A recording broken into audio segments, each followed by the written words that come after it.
现里面烧了啥东西？现在烧了个铁疙瘩煎锅。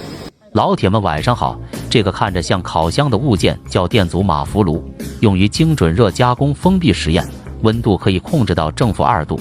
除了能加热1200度的铁个电阻炉，这里还有能加热1400度的硅碳炉和1800度的硅木炉。炉体内封闭材质是5至7公分厚度的氧化铝隔热板，上面通电部分则采用石棉布加石棉毯双层保温。